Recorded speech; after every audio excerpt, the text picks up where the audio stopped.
took 6 months of hard work to pay for it. Soon after Raphael came back to the village, he went with his mother to see Rodrigo. This time Raphael spoke for himself. "Señor Rodrigo," he said quietly, "my father is dead and my mother is poor. But I'm hard-working and honest, and I'll be a good husband to Anita. One day I'll be a rich man like your friend in the city. But I'll be a better husband to Anita than the businessman, because I love her with all my heart." Then he gave the gold ring to Rodrigo as a present for Anita. Of course, Rodrigo didn't agree to a marriage between Anita and Raphael. He gave the ring back to Raphael. "I'm sorry," he said, "but Anita will marry the businessman in a year or 2. That is decided, and I am not going to change my plans." "So Anita never got the ring?" I said to my uncle. "After all that work and time, he couldn't give it to her." "He still has it, on a piece of fishing line round his neck," my uncle said. "And when did the soldier come to the village for the first time?" "A few months after Raphael came back from the port, perhaps. I can't remember exactly." "But Raphael wasn't mad at that time?" "Oh no, not at all. In fact, he seemed very happy." "Tell me about the time when he went mad. Was it the same time exactly when Anita went away with the soldier, or later?" "It's difficult to remember. A lot of things happened at that time." "What do you mean? What kind of things happened?" "Oh, little things, strange things. Santiago's old donkey disappeared." "What do you mean, it disappeared?" "It did. It went. It disappeared. One day it was in the field behind his house. The next day it wasn't there. Perhaps Anita stole it to ride on. But everyone knew Santiago's donkey. It was too old and weak to walk 100 meters. It couldn't carry a girl." "What other strange things happened?" "I remember that on that last night, Raphael danced." "Danced?" "Yes. He danced for hours, alone, here, in the cafe. He never danced before, not in the cafe or anywhere. Or I never saw him dance.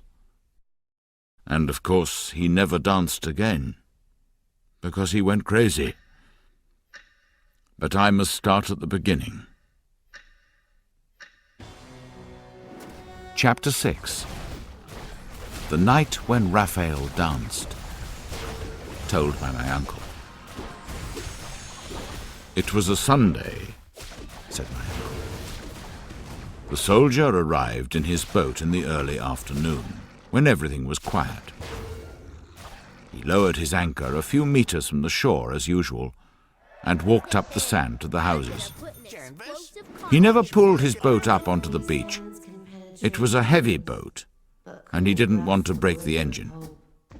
He always left it in about 1 meter of water. That day he came first to the cafe. He sat and talked with me and some of the men. We all sat outside the cafe and listened to his stories. Then, later in the afternoon, he went to Rodrigo's shop and bought a few things. He had a big can of paraffin in the boat for Rodrigo's new lamp. I saw him give it to him. The soldier and Rodrigo sat and talked and drank coffee outside the shop for about an hour. When it got dark, he went with Rodrigo into the house behind the shop. I could see the bright light from the lamp through the window. Then the soldier had a meal with Rodrigo. After the meal, he came back to the cafe and sat with me and some of the fishermen. It was very dark, and we sat inside. The soldier seemed very happy. He told us a lot of funny stories about his life as a soldier. Then, at about 9 o'clock, Raphael came into the cafe. We were surprised to see him, because Raphael didn't spend a lot of time at the cafe, and he never came into the cafe when the soldier was there. That night he was wearing his best clothes. Usually he wore his old clothes, even in the cafe. He was wearing his best shirt and trousers. His face and hands were very clean, and his hair was still wet and shiny from washing. I asked myself, is he trying to show the soldier that he is not just a poor fisherman? The soldier knew Raphael. He knew that he wanted to marry Anita. Everyone in the village talked about it. Raphael knew that the soldier was also interested in her. Everyone in the village talked about that too. But nobody knew the secret game that the soldier was playing. Raphael and the soldier didn't speak. The cafe was quiet. Nobody spoke. Suddenly, the soldier took a cassette from his pocket. "Let's have some music," he said, giving me the cassette. I took it and put it into the player. I remember it was a love song. It was sung by a girl with a soft and beautiful voice. We all sat and listened to it. Raphael smiled and listened too. When the cassette ended, I put another cassette in the player. But the soldier stood up. "It's getting late," he said. "I must go." He went out into the dark night.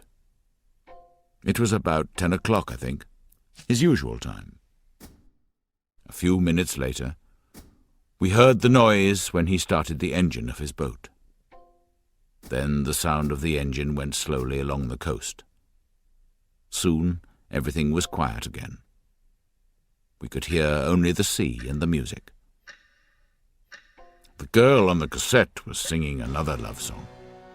It was a sad song, slow but strong. The fishermen and I sat quietly and listened.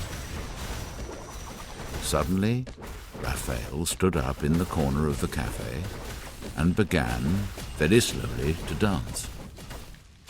Alone, in the shadows, his eyes closed, he moved to the music.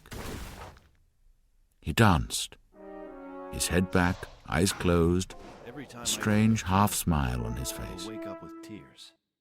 We all watched him in surprise. I am the god of war, After boy. a few minutes, we laughed and went on talking. But Raphael went on dancing alone for the rest of the evening. Every time the music stopped, he looked at me with big, dark eyes and said, "Again." And I put another cassette in the machine. Then Raphael smiled, closed his eyes, and continued dancing. At midnight, all the other men went off to bed. Raphael was still there, still dancing. I watched the poor boy until the song ended. Then I switched off the machine. I said good night to him and sent him home to bed. Never leave, nor die. Then, the next morning, before daylight, we heard shouting and crying from Rodrigo's house. The news went round the village like fire. Anita wasn't there. Rodrigo sent all his family and friends out to look for her. They looked along every road, big and small.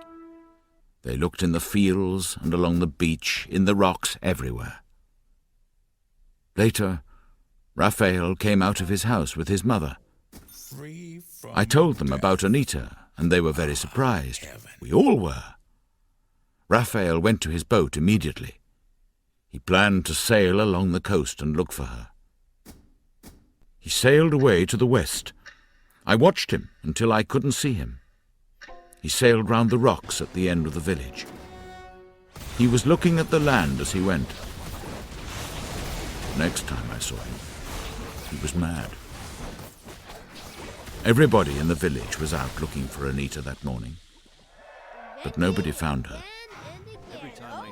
Then Santiago couldn't find his old donkey. He came to Rodrigo's shop. He was shouting that Anita took it. God of war, boy. Rodrigo was very angry. He wanted to hit Santiago and knock him down. I thought he wanted to kill the old man. Some friends of Santiago took him away quickly. After that, he said nothing more about the donkey. Then, early in the afternoon, some of the fishermen found Raphael.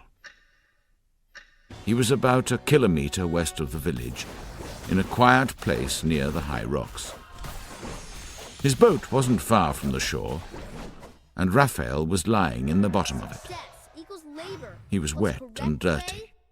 He was looking up at the sky and laughing, and he was completely mad.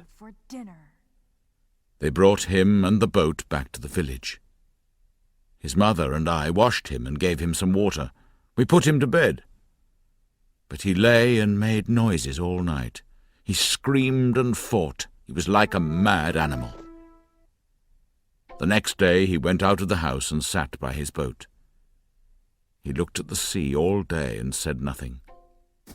We waited day after day. We gave him food and drink. We washed him when we could. But he was like a small child. We waited for him to get better. But he never did. And you never found out what made him mad? I asked my uncle. He never speaks. Only about the ring.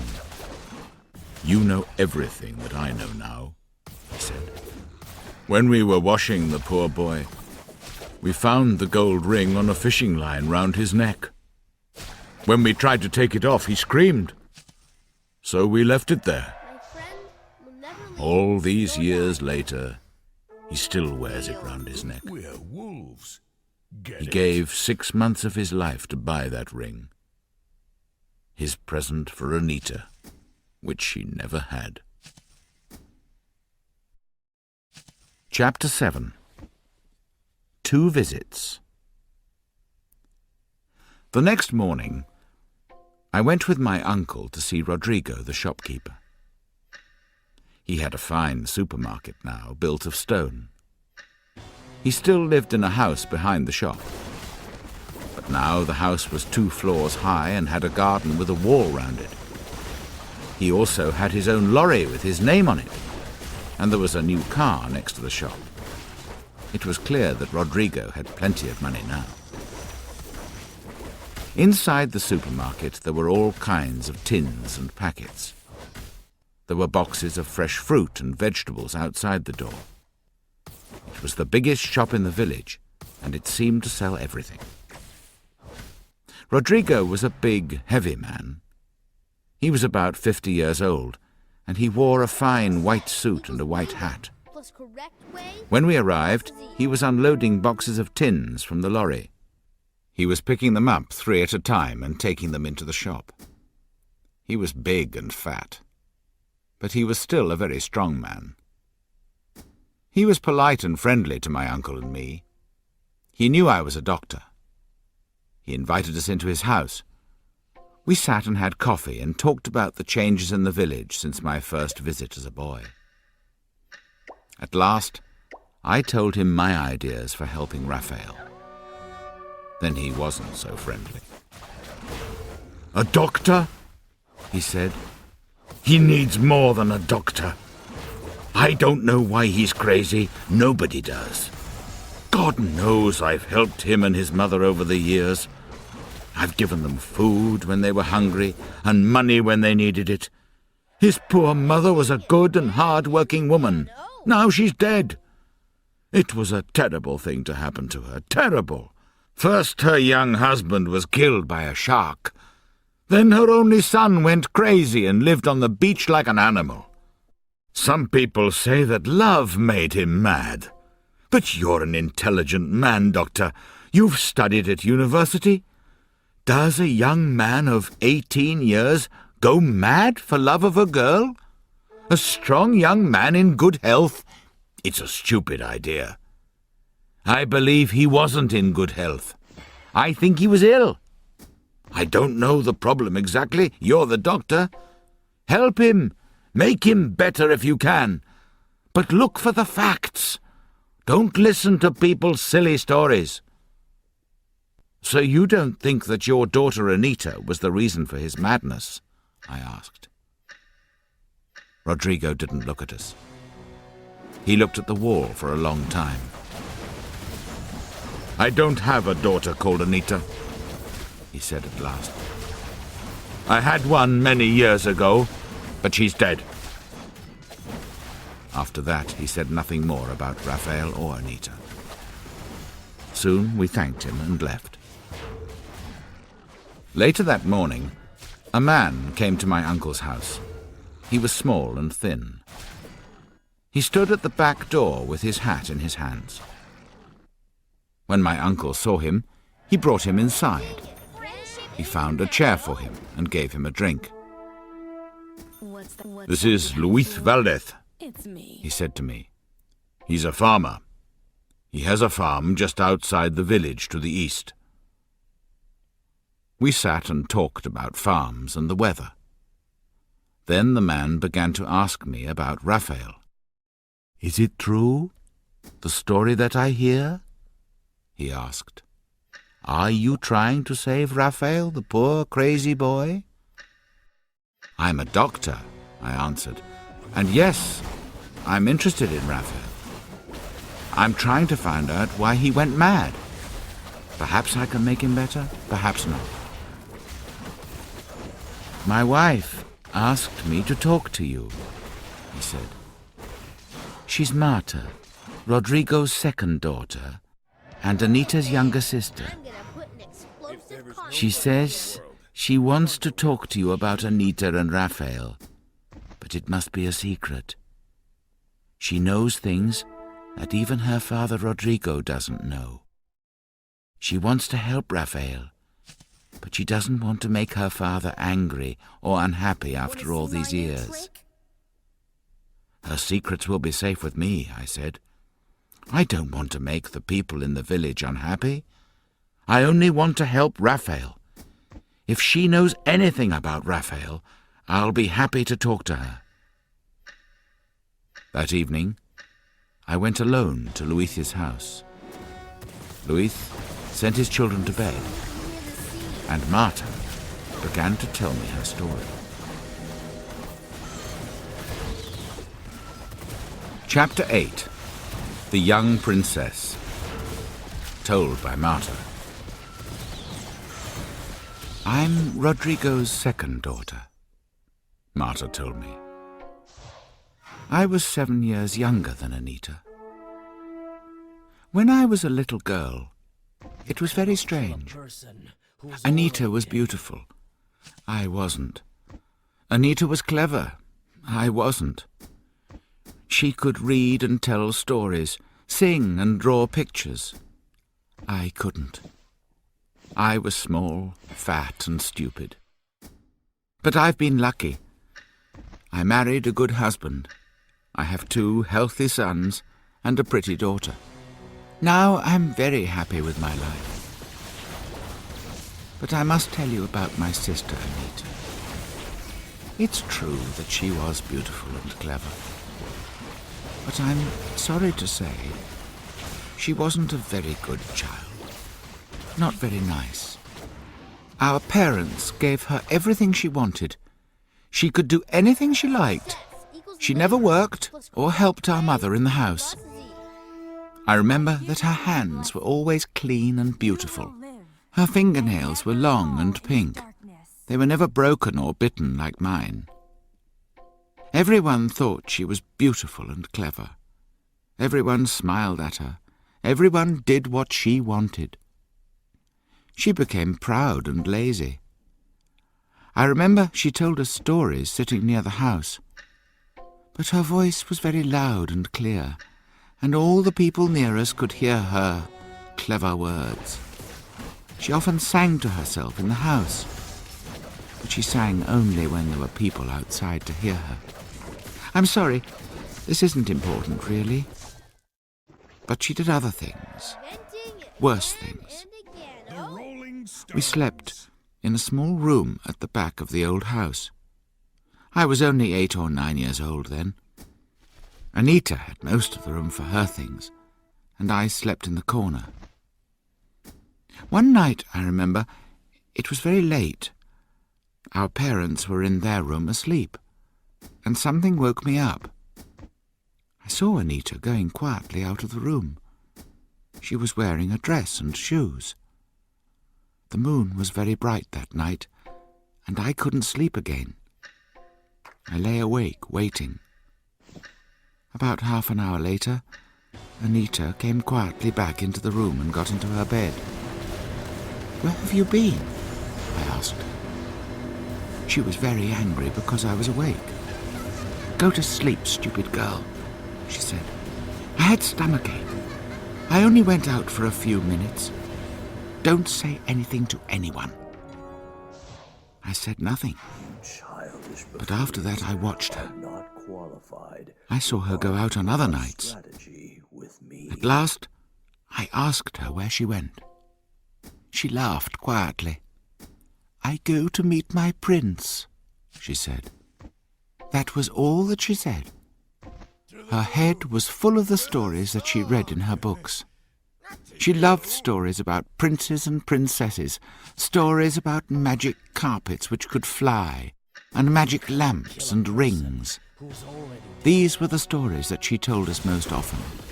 She didn't have to read them. She knew them all. She imagined that she was a beautiful princess in the story. She never believed that she was only a shopkeeper's child. Perhaps a king gave her to her parents in secret when she was a baby. She had many strange and silly ideas in her head. But who did she go to see? Who was this prince? I asked Marta. It was Raphael, of course, she replied. They were in love, even when they were little children. She went out at night to the big rocks at the end of the beach. Raphael came and met her there. They sat there in the rocks in the moonlight. They talked about their love and the happy married life that they planned. Our parents had no idea that she was doing this, of course. Anita told me to keep quiet about it. "If you tell anyone," she said, "I'll say terrible things about you to our parents. They'll believe me. They won't believe you." And it was true. I knew it was true. They always believed Anita. She could always do what she wanted. I was always in trouble, so I said nothing. Then Raphael went away to work in the port. For 6 months, Anita lost her prince. In the daytime, she was the same as before. But at night, she cried in her bed because her Raphael was far away. But when he came back, she was happy again. She went to meet him at the big rocks. After a few days, she came back from one of these meetings with a ring on her finger. She showed it to me in the moonlight in our room. It was the gold ring in the shape of a fish. She was very proud of it. She wore it on her finger when she went to meet Raphael. At other times, she kept it under the carpet in our room. Marta stopped and drank from a glass of water. I didn't know what to say. This wasn't the same Anita that my uncle described to me. "Do you know what happened to Anita?" I asked. "Do you know where she went that night? The night she went away?" Marta thought for a few long seconds. "I can remember what I saw, and I can remember what I heard," she said. "I remember all that exactly. I shall never forget it. But I'm still not sure what happened." Will never leave nor die.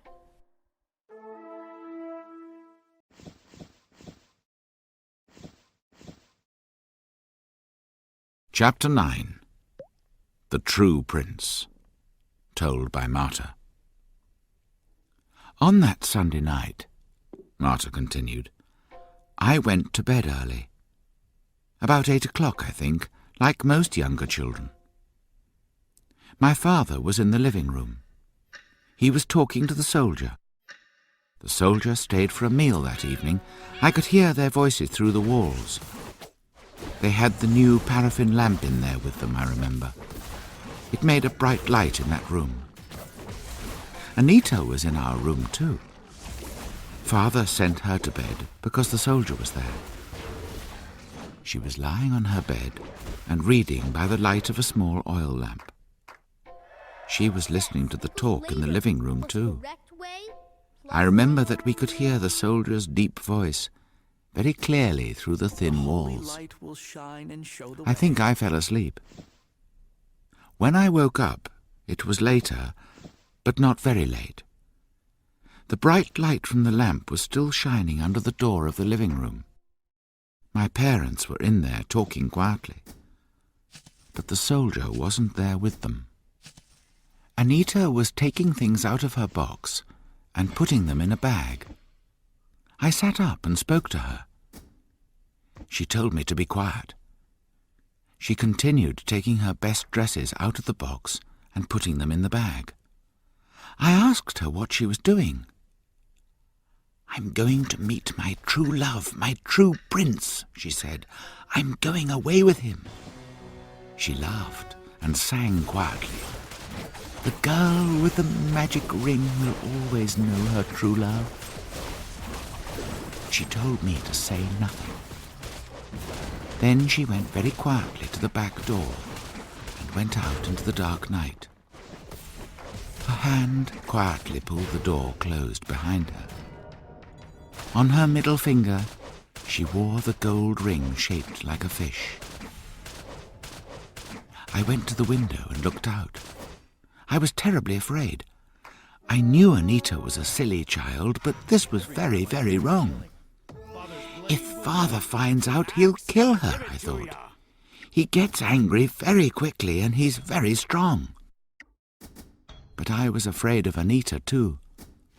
So I stood there looking out of the window. I cried quietly. There was no moon and it was very dark. I heard music playing in the cafe along the beach. It was a nice song, a slow song. You can hear the sea. I listened to the music and the soft sound of the waves on the beach. Soon I felt a little better. After a long time, I started to feel cold, so I went back to my bed and fell asleep. I woke up again much later. The house was dark and quiet. My parents were asleep. Nobody was talking anywhere in the house.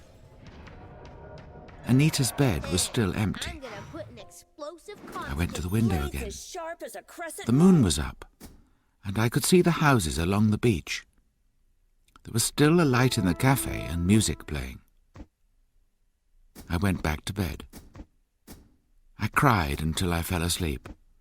I hoped that it was all a bad dream.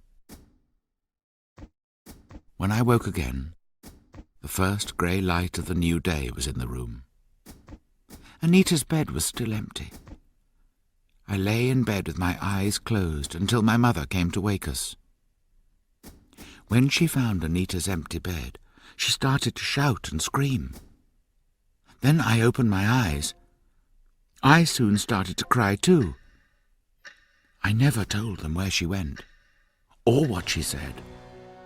There was terrible shouting and crying in our house that day. But we never saw Anita again. So you think she went to see Raphael that night? I said slowly. Oh no, said Marta. I think she went to meet the soldier, Carlos. That's why she called him her true prince. He was like someone in a story, you see. First, the beautiful princess falls in love with a poor fisherman. Then either he turns into a handsome prince, or a real prince comes along and takes her away to his palace. I'm afraid Anita was quite a silly girl, really. She lived the stories in her head. After the soldier came to the village, she started to meet him at night. She went to the same place in the rocks, but she was meeting the soldier, not Raphael. She went there many times. Then That night, she didn't come back. She went away with him in his boat. In those days, perhaps, a boat with an engine was like a magic carpet. But she was wearing the gold ring when she went, I said. Yes, she took all her best things, dresses, her storybooks, and the ring. But Raphael has that ring. He has worn it round his neck for more than 13 years. I know, she said. I think she spoke to Raphael that night. I think she told him her plans. Then she gave him his ring and went off to meet the soldier somewhere along the coast. Win the fight by dragon Is fire. that what you really think? I asked. For the glory Yes, of the holy knights. said Marta. She said goodbye to Raphael and gave him his ring. Then she went to meet the soldier. Fairy tale. That's what made Raphael mad. He went to look for her the next day, but all the time he had the ring round his neck. He wanted her to come back, or he wanted her father to find her and bring her back. But she never came. And when she didn't come, Raphael went mad. When you talk to Raphael, what does he say? He holds the ring and says, "She gave me the ring," or "She gave me the golden fish," I answered. Exactly, said Marta. Success. First, Labor she took his equals ring the and best said, way. "I love you." Then she gave it back to him and went away with a soldier. That's what made the poor man crazy. What was so special about the ring? I asked. What did Anita say? Something about a magic ring. The girl with the magic ring will always know her true love. It was in her story, said Marta. Her own story. She wrote it herself. It wasn't a story that she read in a book. It was her favorite story. She told it to us hundreds of times. And it was about a magic ring. Yes, in fact, I have the story here. Anita wrote it in a notebook and I kept it. It's the only thing of Anita's that I have. I can't read it, of course, but it's that story. Marta went into another room and came back with a small, thin notebook. She carried it carefully in both hands. She put it on the table in front of me. It was a cheap school writing book. The pages were yellow with age. There was only one story in it. It was called The Ring of the Golden Fish. Constant here. The story was short. I'm prepared. It was written in pencil in the large, clear writing of a young child. Louise and Marta looked at me. I realized they were waiting. They wanted to hear me read the story to them. Chapter 10. The Ring of the Golden Fish. This is the story that I read to Marta and her husband. The story that was written by Anita all those years ago.